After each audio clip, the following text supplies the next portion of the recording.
इय्याका नअबुदु व इय्याका नस्तईन। मैं आपकी टेलीफोन कॉल्स का बाद में जवाब दूंगा। सबसे पहले मैं अपनी कौम के नौजवानों से कोई 5 मिनट बात करना चाहता हूँ। मैं इसलिए अपने नौजवानों से बात करना चाहता हूँ कि ये जो इस वक्त पाकिस्तान एक फैसला कुन वक्त पे खड़ा है, इसमें आपके मुस्तकबिल कि किस तरह का पाकिस्तान बनेगा, ये असल में उस मुस्तकबिल की जंग है। इसमें आप सबको पता होना चाहिए कि 2 रास्तों पे जा सकता है मुल्क। जिस तरह आप जब नमाज पढ़ते हैं तो आप अल्लाह से सिर्फ एक ही चीज़ मांगते हैं कि अल्लाह उनके रास्ते पे लगा जिनको तूने नेमतें बख्शी, उनके रास्ते पे नहीं जो अपने तबाही के रास्ते पे निकल गए। तो कौमों की ज़िंदगियों में भी, कौम इंसानों की कौम होती है ना, इंसान ही कौम बनाते हैं।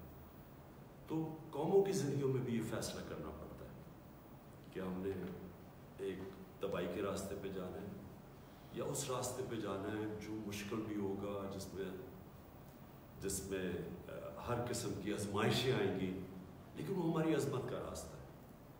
और वो हमारे नबी सल्लल्लाहु अलैहि वसल्लम ने, मैं लोगों को इसलिए मदीना की रियासत की बात करता हूँ क्योंकि वो अल्लाह ने हमें हुक्म इसलिए दिया कि उनके रास्ते पे चलो, क्योंकि मदीना की रियासत हमारे नबी सल्लल्लाहु अलैहि वसल्लम का रास्ता था हमारी बेहतरी के लिए, क्योंकि वो एक दुनिया में एक बहुत बड़ा इनकलाब आया था। मैं नौजवानों से बात कर रहा हूँ, आप ज़रूर स्टडी करें कि ये क्या हुआ था दुनिया में, तारीख का हिस्सा कि 622 से लेके 632 में एक ऐसा फिक्री इनकलाब आया था कि वो इंसान जिनकी हैसियत ही कुछ नहीं थी, वो दुनिया की इमामत करना शुरू कर दिया।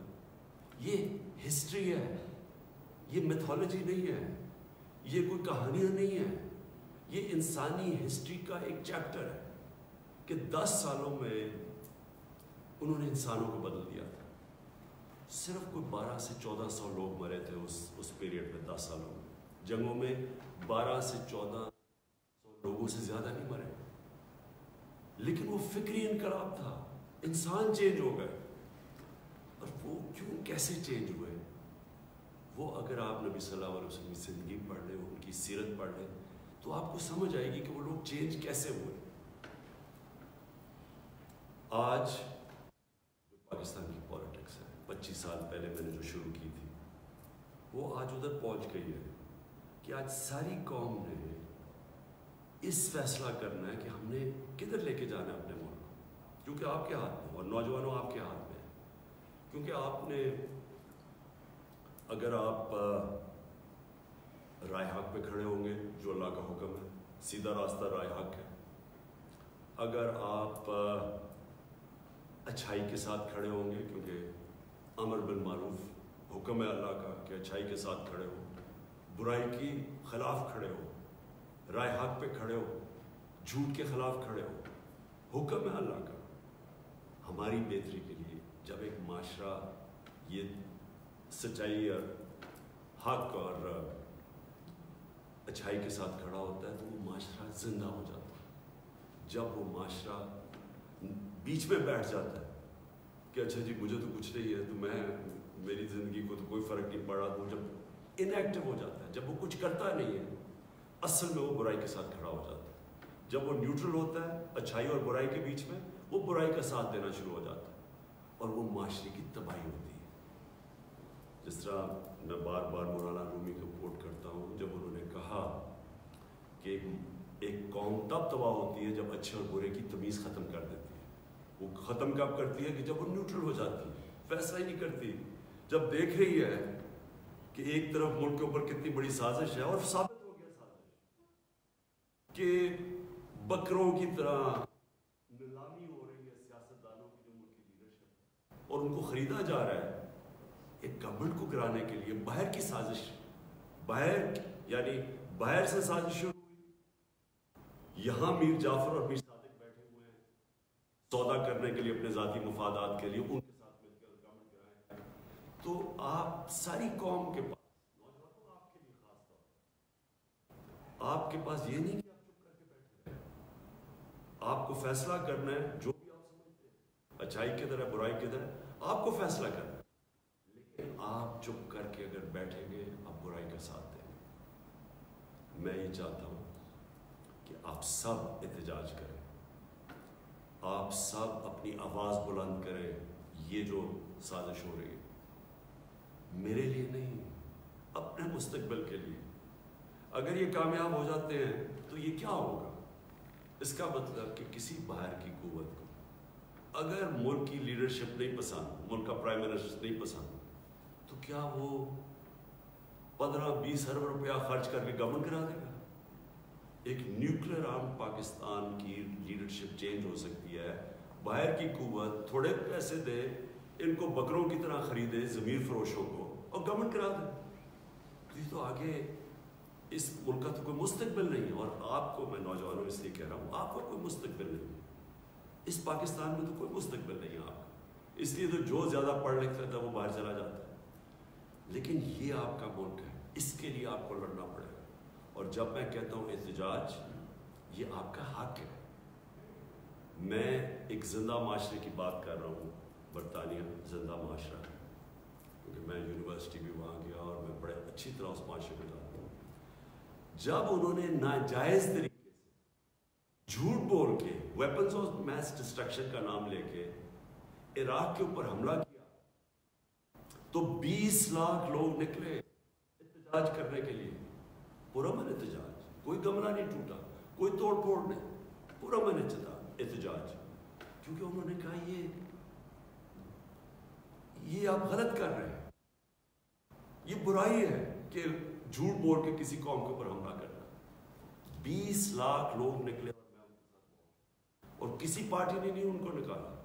वो खुद निकलते थे, गाड़ी से निकलते थे, बस से निकलते थे, अपना उन्होंने एक प्लेकार्ड उठाया हुआ था, उस पर कहा कि मैं जंग के खिलाफ, और वो चलना शुरू कर देते थे। जिंदा कौम, ये अल्लाह का हुक्म है आपको, अमर बिन मारूफ, कि आप अच्छाई के साथ खड़े होंगे और आप अपने मुस्तकबिल को बचाने के लिए खड़े होंगे।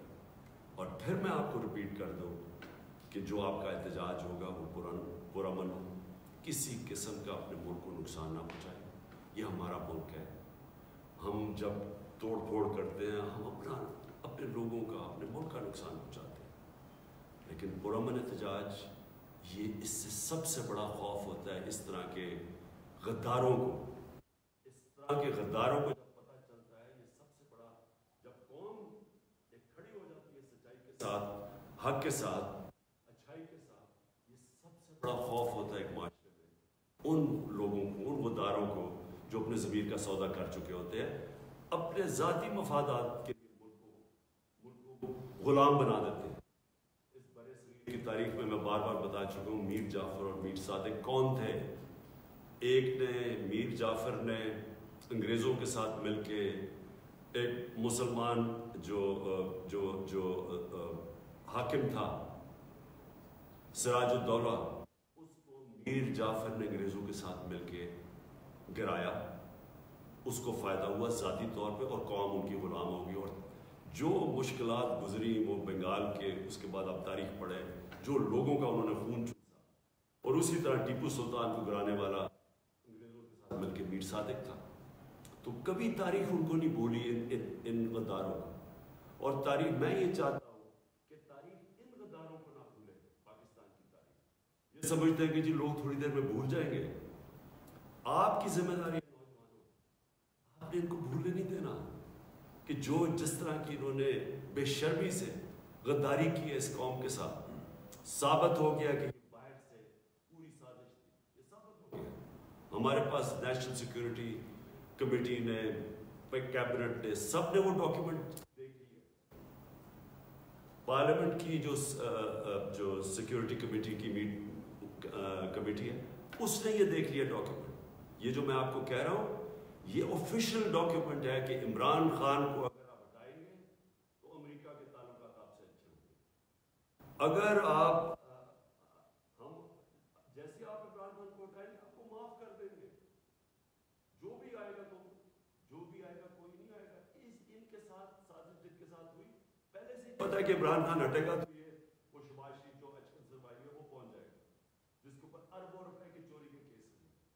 وہ پہنچ جائے گا اور اس کے بعد ہمارے تعلقات ٹھیک ہو جائیں گے، یعنی کہ وہ وفاداری سے ہماری غلامی کرے گا۔ اس نے کل ٹی وی پروگرام میں کہہ بھی دیا ہے، بیگرز آر ناٹ چوزرز۔ اس کا کیا مطلب ہے کہ یعنی جو غریب لوگ یا جو مانگنے والے ہوتے ہیں وہ غلام ہوتے ہیں، یعنی اس نے 22 کروڑ لوگوں کو غلام بنا کے رکھا کہ پہلے سے تیار ہو گیا کہ ہم تو کیونکہ ہم بڑے غریب ہیں تو اس سے کوئی پوچھے کہ یہ غربت آئی کیسے ہے؟ 30 سال سے تو باریاں لے رہے ہیں، تو کس نے ملک کو غریب کیا ہے؟ اور کیونکہ ہم غریب ہیں تو ہم غلامی کریں۔ ان کا وہ ایک وجہ سے وہ اسٹیٹمنٹ دیتا ہے کہ پاکستان لائف سپورٹ مشین پہ ہے، اس لیے ہمیں غلامی کرنی پڑے گی۔ لائف سپورٹ مشین پہ انہیں کس نے ڈالا ہے پاکستان میں؟ کون وہ حکومتیں 30 سال حکومت کر رہے تھے؟ یہی جو 3 اسٹوڈنٹس یہ مل کے 30 سال حکومت کر رہے تھے، تو آپ ہی نے تو ملک کو یہاں پہنچایا اور آپ کہہ رہے ہیں کہ امریکہ کی غلامی کرو۔ میں نوجوانوں آپ کو بات جو آخر میں کہتا ہوں، اس کے بعد میں سوالات دیتا ہوں لوگوں کے، یہ دیکھیں قوم میں وہ کہتے ہیں نا وہ طفل کیا کرے گا جو گھٹنوں کے بل چلے، پہلے اگر آپ گھٹنوں کے اوپر ہیں آپ نے کیا کرنا ہے؟ جو قوم کے اندر خودداری نہیں ہے، جس کی عزت نفس بڑی نہیں ہے، غیرت نہیں ہے، وہ قوم کبھی بھی اوپر نہیں جا سکتی۔ تو جب آپ نوجوانوں سے میں اس لیے کہہ رہا ہوں کہ آپ نے اس ملک کی غیرت کے ساتھ کھڑے ہونا ہے۔ آپ ایک جس طرح مولانا رومی نے کہا، اور میں یہ یاد رکھیں، اس میں فلسفہ کہ جب اللہ نے تمہیں پر دیے تو تم کیوں چونٹیوں کی طرح رینگ رہے ہو؟ اللہ نے آپ کو بڑی عظیم قوم بنایا ہے۔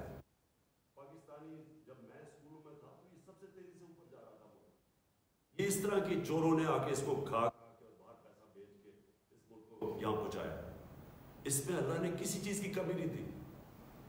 تو جب آپ کو اللہ نے صلاحیتیں دی ہیں اتنی زیادہ، جدھر باہر جائیں بڑے بڑے عہدوں پہ آؤٹ اسٹینڈنگ پاکستانیز بیٹھے ہوئے ہیں، جو جا کے ان کو جب ہم ایک نظام ٹھیک ملتا ہے اٹھ جاتے ہیں، یہاں ایسے زبردست پوٹینشل ہمارا ہے، تو ہم کیوں چونٹیوں کی طرح ان طرح کے لوگوں کے؟ جب ایک قوم کو اس طرح کے حکمران مل جائیں جن کا صرف مقصد ہو کہ اپنی چوری کرو، چوری کا پیسہ باہر بھجواؤ، باہر کا پیسہ پڑا ہو جن ملکوں کے اندر، آپ کی کبھی ضرورت نہیں ہوگی کہ ادھر سے جو وہاں سے حکم آیا آپ نہ مانے، کیونکہ وہ آپ کا پیسہ ضبط کر لیں گے۔ جس طرح آج روسیوں کے پیسے اور ان کی پراپرٹی ضبط کی جا رہی ہے، اس لیے ان کو بھی ڈر ہے، تو ہمیشہ ان کی غلامی کریں گے اور ساری 22 کروڑ لوگوں کو آپ کے مستقبل کو غلام بنا دیں گے۔ میں چاہتا ہوں کہ آج اور کل میں آپ سب کا چاہتا ہوں کہ آپ احتجاج کریں، آپ اپنے ملک کی ایک آزاد خوددار پاکستان کے لیے، ایک آزاد خوددار پاکستان جس میں آپ کا مستقبل ہے، اس کے لیے میں سب کو چاہتا ہوں کہ پرامن آپ سب احتجاج کریں۔ جی وزیر